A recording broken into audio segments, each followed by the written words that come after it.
Hi friends, ഏത് ജന്മകൽപ്പനയുടെ പുതുപുത്തൻ എപ്പിസോഡിലേക്ക് എല്ലാവർക്കും സ്വാഗതം. അങ്ങനെ അശ്വിൻ്റെ വീട്ടിലേക്ക് കുറച്ച് വിരുന്നുകാരൊക്കെ എത്തുന്നുണ്ട്. കുറച്ച് കാലമായില്ലേ ഞങ്ങൾ ഇതുവഴി വന്നിട്ട്. കല്യാണത്തിനോ വരാൻ പറ്റിയില്ല. അപ്പോൾ ഇന്നെങ്കിലും വന്നിട്ട് പെണ്ണിനും ചെറുക്കനും ആശംസകൾ അറിയിച്ച് പോകാമെന്ന് കരുതി. ആശംസകൾ മാത്രം പോരാ, അനുഗ്രഹം കൂടി അവർക്ക് എപ്പോഴും വേണമെന്ന് പറയാട്ടോ മുത്തശ്ശി. അല്ല, എന്താ മനോരമ ഒന്നും മിണ്ടാതെ നിൽക്കുന്നത്? പുതിയ മരുമകളെ കിട്ടിയ സന്തോഷാണല്ലേ? യോ, അങ്ങനെയൊന്നുമില്ല.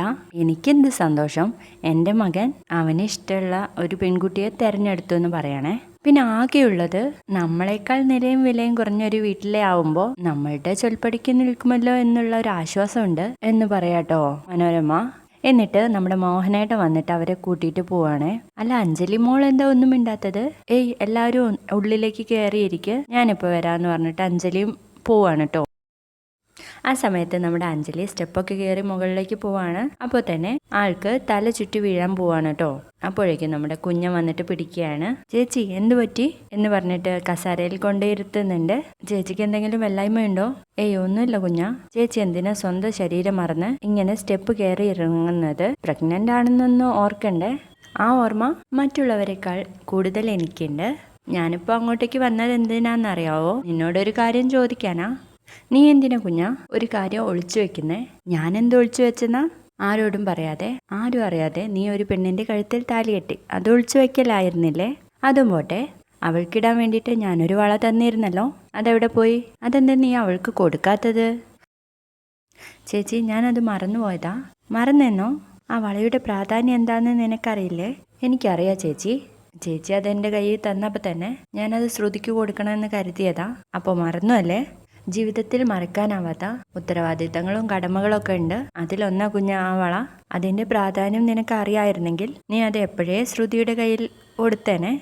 ചേച്ചിയോട് ഞാൻ പറഞ്ഞില്ലേ, അതൊന്നും മനഃപൂർവ്വമായിരുന്നില്ല, തിരക്കിനിടയിൽ മറന്നുപോയതാ. ഞാൻ ഇപ്പം തന്നെ പോയിട്ട് ശ്രുതിയുടെ കയ്യിൽ ഇട്ട് കൊടുക്കാം എന്ന് പറഞ്ഞിട്ട് അശ്വിനും കയറി പോവാണ് കേട്ടോ.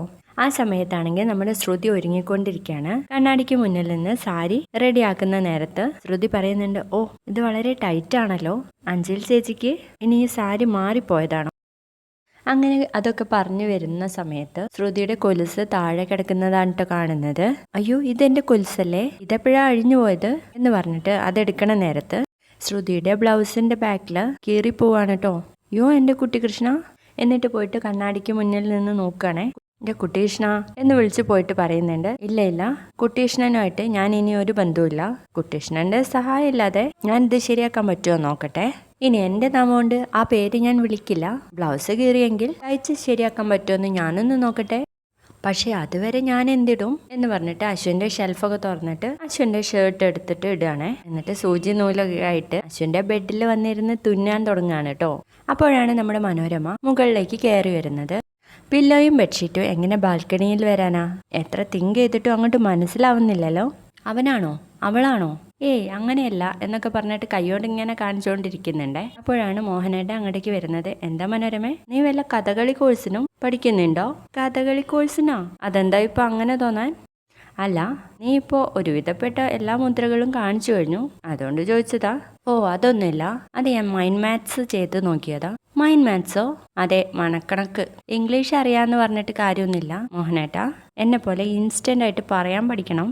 ഓ, നിന്നെപ്പോലെ അറിവുള്ള ഭാര്യയെ കിട്ടിയതിന് ദൈവത്തോട് എത്ര നന്ദി പറഞ്ഞാലും എനിക്ക് മതിയാവില്ല എന്ന് പറയുമ്പോഴേക്കും നമ്മുടെ അശ്വിൻ ഇവര് കാണാതെ തന്നെ റൂമിലോട്ട് പോവാണ് കേട്ടോ. അല്ല, നിനക്ക് എന്തിനാണ് ഇത്രയും മനക്കണക്ക് കൂട്ടുന്നത്?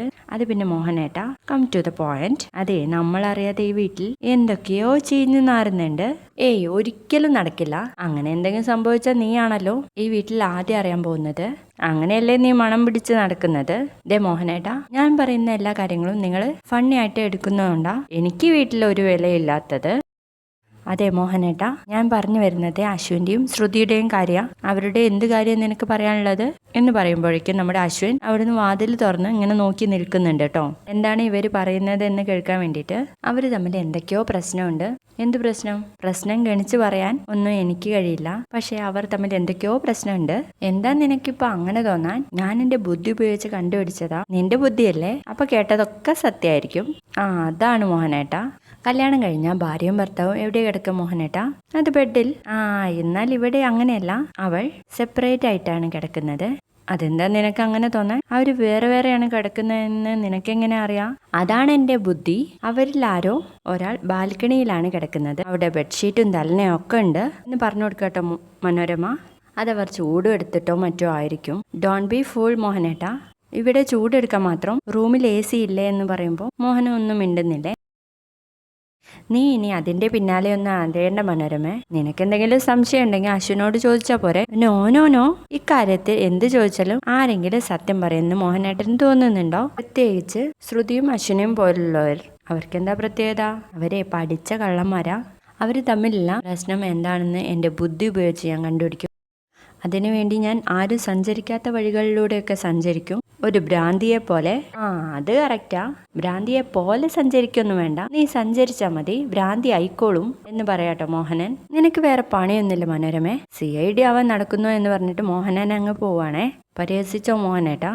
I will find out within 24 hours എന്ന് പറഞ്ഞ് നിൽക്കുന്നതൊക്കെ നമ്മുടെ അശ്വിൻ അവിടെ നിന്ന് കാണുകയാണേ. അങ്ങനെ അശ്വിൻ വാതിലടയ്ക്കുന്ന സൗണ്ട് നമ്മുടെ ശ്രുതി കേൾക്കുകയാണ് കേട്ടോ. അയ്യോ, കടലമുട്ടായിയാണോ എന്ന് പറഞ്ഞിട്ട് ആ പെട്ടിയൊക്കെ എടുത്തിട്ട് ഓടിപ്പോവാണേ. അപ്പൊ പെട്ടെന്ന് അശ്വിൻ വരുമ്പോൾ അത് കാണുന്നുണ്ട്. അങ്ങനെ അശ്വിൻ ശ്രുതിയെ നോക്കിക്കൊണ്ട് പോകുമ്പോൾ ഒരു കർട്ടന്റെ ബാക്കിൽ ഇങ്ങനെ ഒളിഞ്ഞു നിൽക്കാട്ടോ. അങ്ങനെ കർട്ടൻ പൊന്തിച്ച് നോക്കുമ്പോൾ ശ്രുതി അതാ ഷർട്ടൊക്കെ ഇട്ടിട്ട് നിൽക്കുന്നു. നീ എന്താ ഹൈഡ് ആൻഡ് സീക്ക് കളിക്കുകയാണോ? നീ എന്തെടുക്ക ഇവിടെ? അത് പിന്നെ എന്താ നിന്നോട് ചോദിച്ചേ കേട്ടില്ലേ?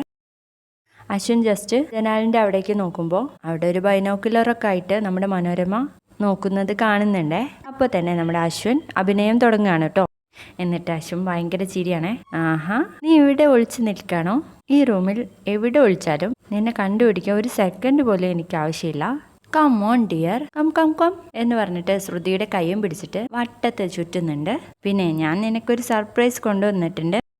എൻ്റെ അമ്മ എൻ്റെ ഭാര്യയ്ക്ക് അണിയാൻ വേണ്ടിയിട്ട് എൻ്റെ ചേച്ചിയുടെ കയ്യിൽ കൊടുത്തിരുന്നത് ഈ വള, അത് ഞാൻ നിനക്ക് തരാൻ വേണ്ടിയിട്ട് മറന്നു എന്ന് പറഞ്ഞിട്ട് ശ്രുതിയുടെ കയ്യിൽ ഇട്ട് കൊടുക്കണേ. ആ സമയത്തൊക്കെ നമ്മുടെ മനോരമ നോക്കി നിൽക്കുന്നുണ്ട്. എന്താ നിനക്കിഷ്ടായോ? എന്താ നീ ഒന്നും മിണ്ടാത്തത് എന്ന് പറഞ്ഞിട്ട് വട്ടത്തിൽ വീണ്ടും കറക്കുന്നുണ്ട്. ഇത് കണ്ടിട്ട് മനോരമ അന്തം വിട്ടു പോവാട്ടോ. എന്താ ഞാൻ ഈ കാണുന്നത്?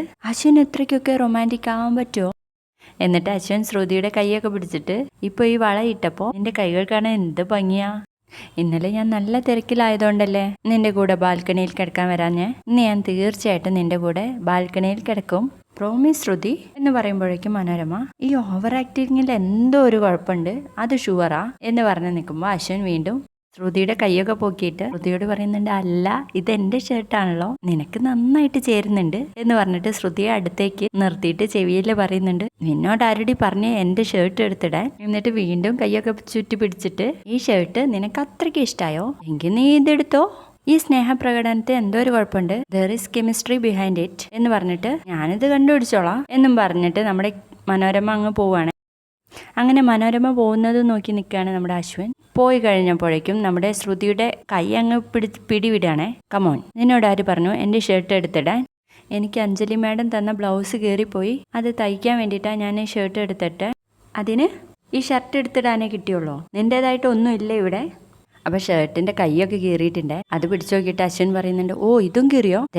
നിനക്ക് ഒരു മിനിറ്റ് ഞാൻ തരും, അതിനുള്ളിൽ നീ ഈ ഷർട്ട് തിരിച്ചിട്ടേക്കണം. എന്നിട്ട് അശ്വിൻ പോകുന്ന സമയത്ത് ഇന്നു മുതൽ ബാൽക്കണിയിൽ നിന്ന് എണീക്കുന്ന സമയത്ത് ആ പില്ലോയും ഷീറ്റും അവിടെ തന്നെ ഇട്ടേക്കരുത് എന്ന് പറഞ്ഞിട്ട് അശ്വിൻ അങ്ങ് പോകുന്നുണ്ടേ. അപ്പോൾ പെട്ടെന്ന് തന്നെ പോയിട്ട് ശ്രുതി ആ പില്ലോയും ബെഡ്ഷീറ്റും എടുത്ത് നിൽക്കുന്നുണ്ട്. അതിനുശേഷം നമ്മുടെ മനോരമയാണെങ്കിൽ അഞ്ജലിയോട് പറയുന്നുണ്ട്, അഞ്ജലി ബേബി, നമ്മളെ ഫൂളാക്കാൻ മറ്റു ചിലർ ശ്രമിക്കുന്നുണ്ടോ എന്ന് എനിക്കൊരു സംശയമുണ്ട്. അതെന്താ ആൻറ്റി അങ്ങനെ തോന്നാൻ? അപ്പോഴേക്കും അവിടേക്ക് മുത്തശ്ശി വരുന്നുണ്ട്. എൻ്റെ മനോരമേ, എന്താണെങ്കിലും നീ ഒന്ന് തെളിച്ചു പറ, എൻ്റെ മുറി ഇംഗ്ലീഷ് ഞങ്ങൾക്ക് മനസ്സിലാവില്ല. അതമ്മ ഞാൻ ഉദ്ദേശിച്ചത് എന്താന്ന് വെച്ചാൽ എന്ന് പറയുമ്പോഴേക്കും അഞ്ജലി പറയുന്നുണ്ട്, ആൻറ്റി അതൊക്കെ നമുക്ക് പിന്നെ പറയാം, ഗസ്റ്റുകളെ വെറുതെ ഇരുത്തി മോഷിപ്പിക്കണ്ട. അതെ മനോരമേ, അവരുടെ കാര്യം കഴിഞ്ഞിട്ടാവാം നമുക്ക് വീട്ടിലുള്ളവരുടെ കാര്യം നോക്കാൻ എന്ന് പറയണേ മുത്തശ്ശി.